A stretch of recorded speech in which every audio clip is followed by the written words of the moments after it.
Good afternoon, everybody. Meteorologist Frank Gaetano here from the Hail Palace for our daily hail forecast. As always, sponsored by C3 Group, Merlin Law Group, American Contractor Show, and Atlas Roofing. The link to those pages is in the description to this video. Make sure you go check them out. Thank you for making these videos possible. The Northern Plains is still hogging the hail risk, so we do have some very large hail possible in North Dakota today.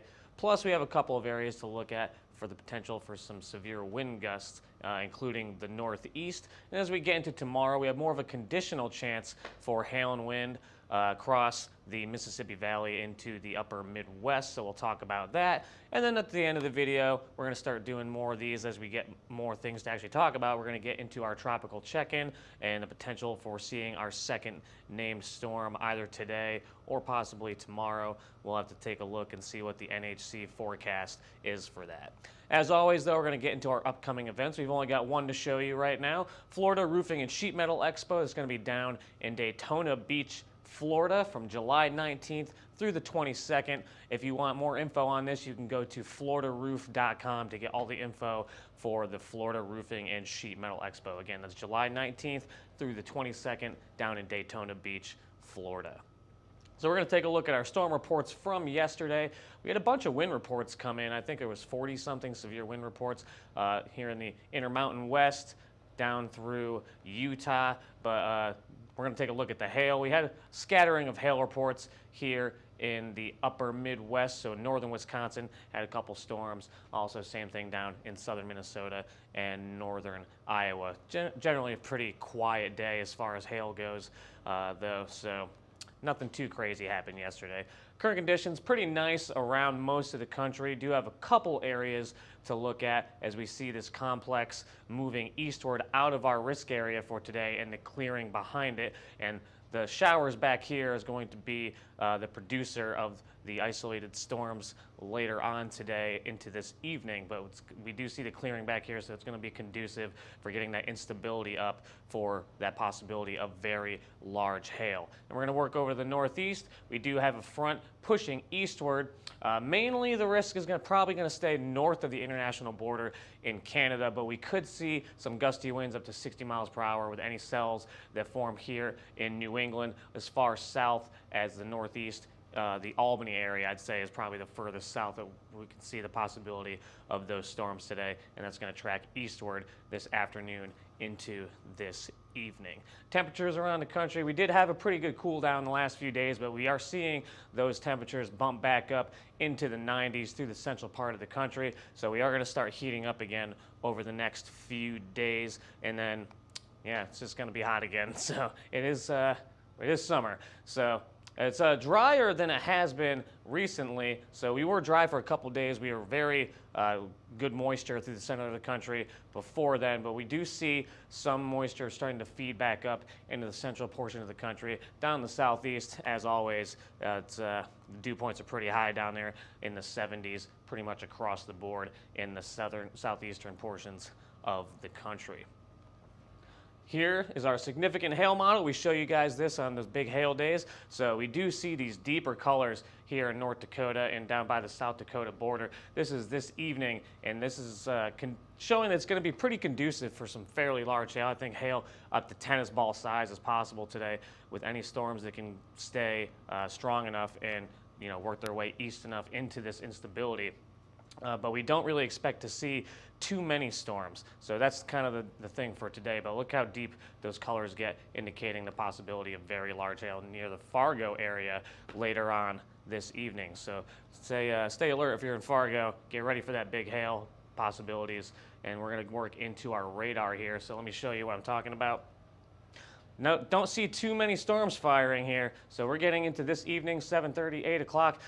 The last couple runs of the HRRR model here showed one or two storms around the Minot area working eastward, and then a complex of storms working northeastward into the Fargo area. And those cells that the HRRR was showing earlier are no longer there. So it's kind of flip-flopping, but I don't expect to see a lot of storms, so it's going to be pretty widely scattered as far as the isolated supercells go that can produce that very large hail today. So we're going to keep pushing this forward, and here we are at 9 o'clock this evening. Storms getting into the Aberdeen area. Those are going to be associated with very strong winds. We could see significant wind gusts in excess of 75 miles per hour in this area, but not as much on the hail threat. So the further north you get, the bigger the hail threat's going to be. The further south you get, the bigger the wind threat's going to be for today's risk. So we're going to keep pushing that forward. And this is the complex I was talking about moving into Fargo around midnight. So that could have hail up to quarter size with it, I'd say. If this is what it looks like, take this with a grain of salt. But if this is what it actually looks like as far as storm mode goes, we're not going to see very large hail out of this. So if the storms can stay isolated, and if we can get a couple of cells to form in North Dakota and work their way towards Fargo, Fargo has the risk for very large hail. But you could see some quarter-size hail out of this later on this evening.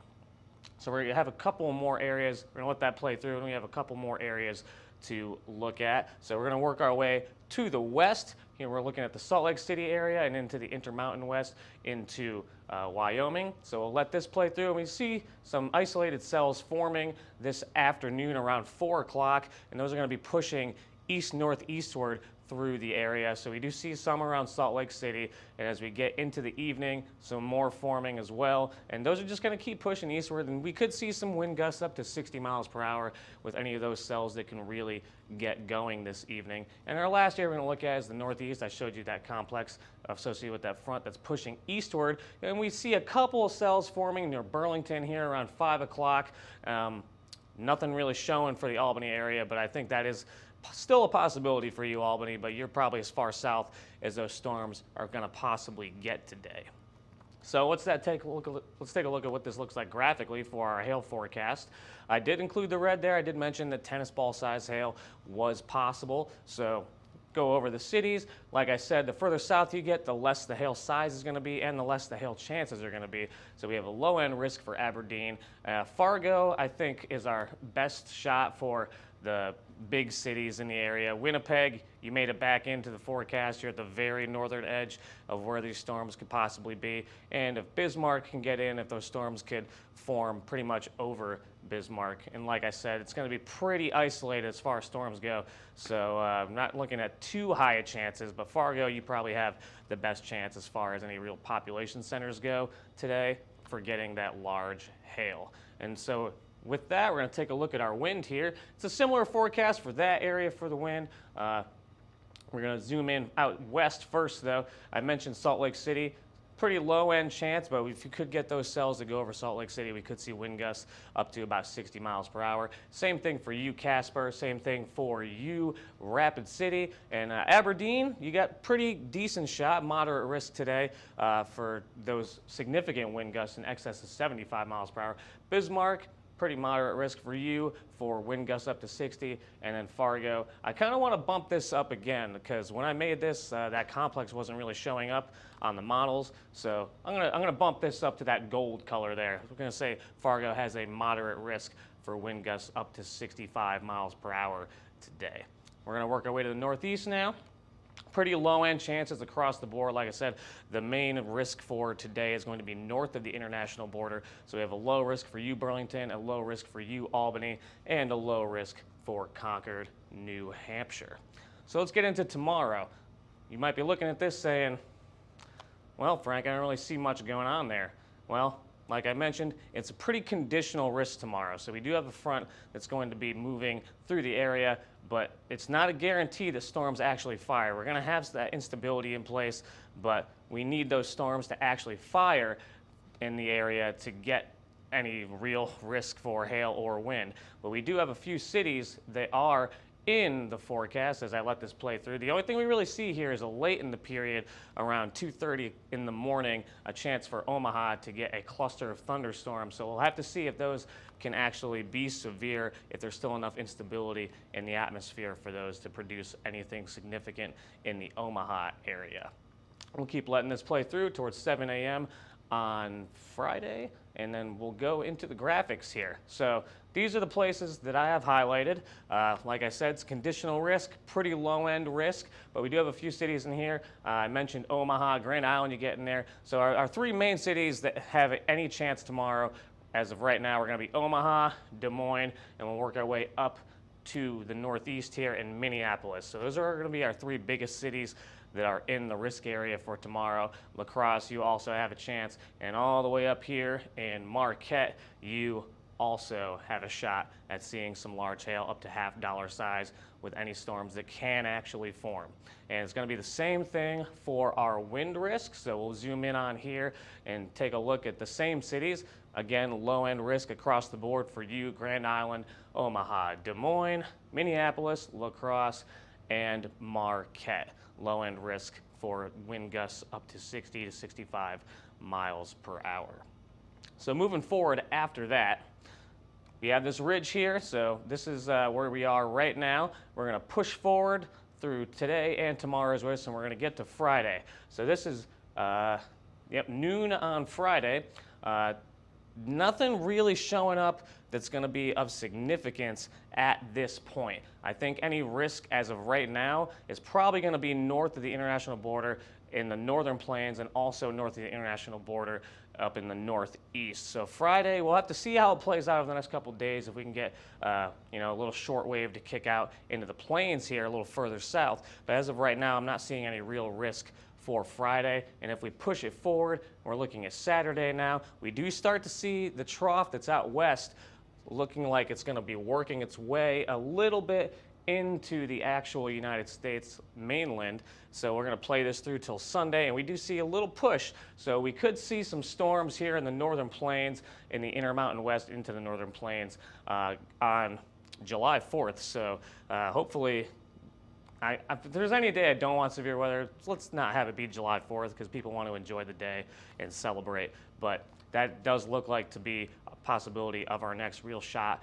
at severe weather, and that's would be in the northern plains for July 4th. And then it looks like the same thing, just a slight transition eastward to the Minnesota area, possibly into Wisconsin for your Tuesday. So that's what it looks like moving forward. We're going to hop into our tropical outlook. Here's our 5-day tropical outlook. Over the next 2 days, we do have this disturbance still in the Gulf. It's been slowly moving westward, and it is expected to make landfall in Texas, but I don't expect it to become a named storm. We're 40% for Tuesday for 2 days out, and 40% chance for 5 days out. This is going to be a rain producer. It's going to bring some rain and thunderstorms for eastern Texas, and then work its way northward into the Oklahoma area, bring some rain to southeast Oklahoma later on. And if we move down to the east, don't really expect anything out of this either. 10% chance over the next 2 days of this becoming a named system, and 30% chance over the next 5 days as it works its way westward towards the Windward Islands and the Caribbean Sea. But we do have something to talk about. Here we're looking at our tropical tracker. This is the official national hurricane forecast for potential tropical cyclone 2, and it does show 7 a.m. tomorrow that this would be a tropical storm, and it would be Bonnie would be the tropical storm name for this system. We're going to push that forward, and we see winds up to 50 miles per hour for 7 p.m. on Thursday, so it's still tropical storm force.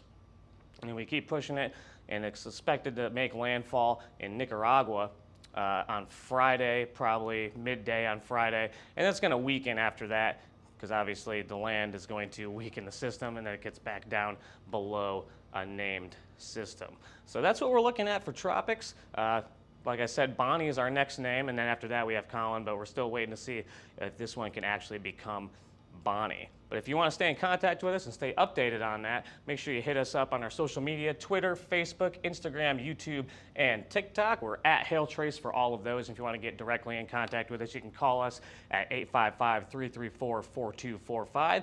Email us at info@hailtrace.com, or go straight to our website, www.hailtrace.com, for more info about who we are and what we can do for you. But until then, I'm meteorologist Frank Gaetano. Have a great rest of your Wednesday.